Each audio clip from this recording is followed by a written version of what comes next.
Guys, welcome back to the channel. So a couple of days ago, I spoke with a family trying to renew their visa. So they're currently on the graduate road visa, and after a couple of months of helping them with applications, putting them, guiding them on how to get visa sponsorship job, the husband were able to like finally secure a project support officer role with the tier 2 visa sponsorship. And even though we had to spend months trying to get this all sorted, the most recent dilemma we're currently on is paying for you know the visa fee and the IHS fee for the family of five.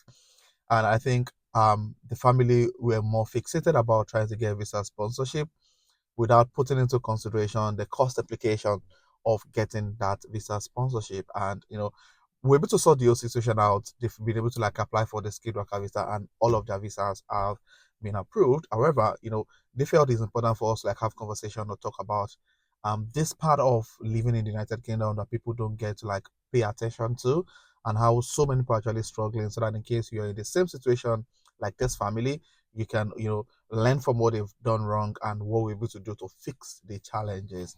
And it's super sad to see how people are actually struggling financially in the UK. Trust me, people are going through a whole lot financially in the UK, and how we're able to navigate the situation is what I'll be talking about in this video. And if you think you would like to join the amazing growing family on this channel, do it to hit on the subscribe button to join the family. And if you're a returning subscriber, thank you for being here. I really do appreciate you. And yeah, without further ado, let's get right into the video. So earlier this year, I met this family through my one-to-one session. So they, clicked on the description of this video and subscribed to my one-to-one session.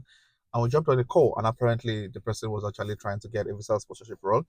They were on this graduate road visa, which is called the post-study work visa, and they're looking for a way to get sponsorship role, and hence the reason why they contacted me. And for months we keep on jumping on the one-to-one session, trying to like give clarity calls, help you with interview preparation, job application. And the good news basically is that he was able to get a job offer sometime in November, I think first week in November 2024. He got the job as a project support officer, and which was a good news, to be honest. I was super excited, and because I think that was like the third job offer we got on this channel in that particular month, and it was really super exciting to know that people actually landed these professional jobs here in the UK. And the dilemma started when it was time to apply for visa sponsorship, and in my mind I was like, you were trying to get a skilled worker visa, you should have been prepared for the cost implication. So because it's a large family, the visa application fee, so they got a 3 years visa from the employer. So it means that the visa application fee and the IHS fee for the family alone will probably cost about 15 to 18,000 pounds. And when I had a conversation with them, to be honest, in all honesty, they actually planned for this whole skilled worker visa thing. According to them, they had 10,000 pounds saved already for all of these expenses and all of that. Because the family of five, it's quite difficult for them to really save because of childcare, because one person needs to be at work, another person needs to be at home taking care of the kids and all of that. So they couldn't really save much. However, according to the husband, they had 10,000 pounds saved in their bank account as at the time we spoke in in the first week of November. And the next thing now is to look for the additional 6 to 7,000 pounds that they need to actually apply for the visa. And this was where the dilemma came. So what do we do? How do we go around the application? The main applicant applied, and the wife and the 3 children, they also need to apply, obviously. And the graduate visa was going to expire this month in December. So what we did basically was, okay, so there's no, of course, we don't have enough funds for that, but at least we have enough funds to apply for the wife and the husband, which are the main applicants. And the other cost of applying for the children was where the challenge was. So what we did basically was, surprisingly, we're just having a conversation, because this issue doesn't have to do with immigration layer. It has to do with money. How do you get the money and get the whole application sorted? So what we did basically was, I just had the question, asked the question and said, oh, do you guys have credit card that we can probably use, and you can then start paying back the credit card company on a monthly basis? And surprisingly, I mean, most people in the UK tends to like have a credit card, basically, even if you're not using it. I've got 2 credit cards. I hardly use them. I probably use one of them for like grocery shopping, and the moment I'm done shopping, paid with the credit card, the following day I've paid back the money. So they said no. So what we did was, we decided to like go on. So the credit card company we used for them was Amex, and I also have an Amex credit card, really. So what we did was Amex. So we applied for the husband first. So I assisted them with the whole application for the credit card, and surprisingly, he was eligible to get £4,000. I'm like, okay, so you can actually get £4,000 credit card from Amex. So we also did for the wife, also who has also been in the UK for over 3 years now. We did for the wife, and surprisingly, she was even more eligible. I think she was eligible to get £5,000, and that was already £9,000 on their credit card already. So what we did basically was we were able to find a way to like get to use the credit card balance on their credit cards basically to then apply for for the visa.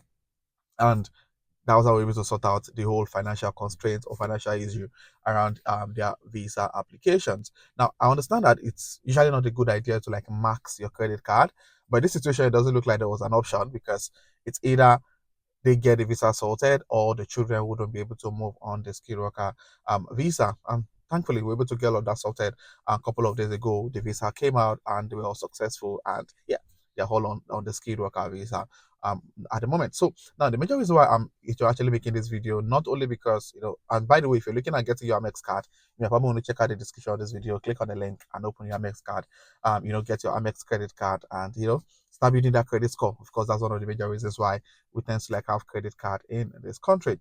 Now, the major point of me making this video really is just to talk about or increase the awareness about, guys, I'm sure we all know it's really expensive living in the United Kingdom. So you need to make plans, especially for immigrants like us.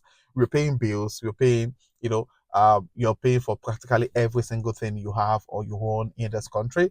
At the same time, we also, put in the situation whereby we need to also pay to renew visas, which is a whole lot. I mean, renewing visa, the cost of renewing visa on, for immigrants only ends the moment you get your British passport. So even to get ILR, application fee alone is close to 3 grand, or 2,800 plus, and that's a lot, especially if you've got families. And on a monthly basis, I think it just makes sense for families to try to like save certain amount of money somewhere for the purpose of visa renewal, for the purpose of anything immigration. Basically, that's what I do. That's what I do with my family. We have a particular account whereby on a monthly basis we put in certain amount of money. I think the last time I checked, we put in about roughly about I think about £100 each in that account monthly, and it's basically for immigration related stuff. So in case we need to like renew visa in the future, we're not just looking for the money, we have that saved up somewhere specifically for the purpose of immigration, visa renewal, and all of that. So I think it's really important for families, immigrant like myself living in the UK, to try to like get this attitude or this culture, or make this like a thing every month to save that specific amount of money, so you don't get stuck, overwhelmed when it's time for you to renew your visa. And one of the things people tell me when I have conversation with people close to me about this, they say, Daniel, is when you have enough money that you get to like save extra for visa application fee. People are not making enough money, and this brings me to the next conversation I've really always talked about on this channel. If you think the job you're doing is not giving you enough, you might probably need to start thinking of getting a second job. And when I say second job, I'm not telling you to get a second job as a factory worker or get a second job as a care assistant, or probably max out your number of hours that you could work on a weekly basis. The point I'm making is there are other ways of making money without you having to leave the comfort of your home. Trust me, there are loads. I mean, there are loads. I'm a testimony of that, and I know a lot of people on this, on this channel watching my videos that are also a testament of that. We're able to like make money online and all of that. So yeah, if you think you want me to like make a full video on how you can make money online or the different avenue available, please state those questions in the comment section. So the major point is you might probably need to find a way to increase your earning capacity. It doesn't have to be you making money online. You can probably try to like get promotion, try to like move jobs so that you can increase your earning capacity as a family, because it's non-negotiable. It's extremely important to have that other source of income coming in order for you to be able to meet up with your financial obligation. Extremely important. Non-negotiable at all.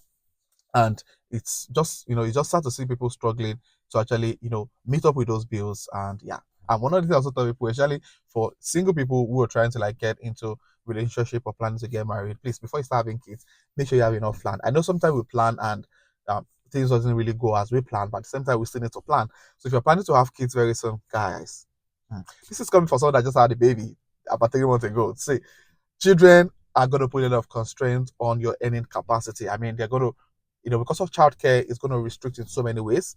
So you need to make sure you have adequate plan. I mean, adequate plan. If not, you're going to struggle. I know families who are actually struggling a lot with childcare because of the nature of the job being done by the husband and the wife. Imagine, a child being born by two carers. How would they manage? They both need to work. They both need to like meet up with obligations. How is that going to happen?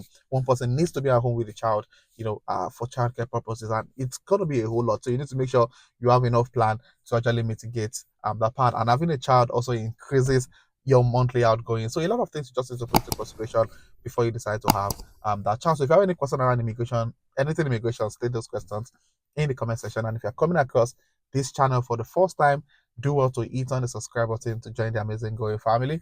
And my returning subscribers, thank you guys for being here. I really do appreciate you guys. So this will be the end of this video, and I'll see you guys in my next video. Thank you.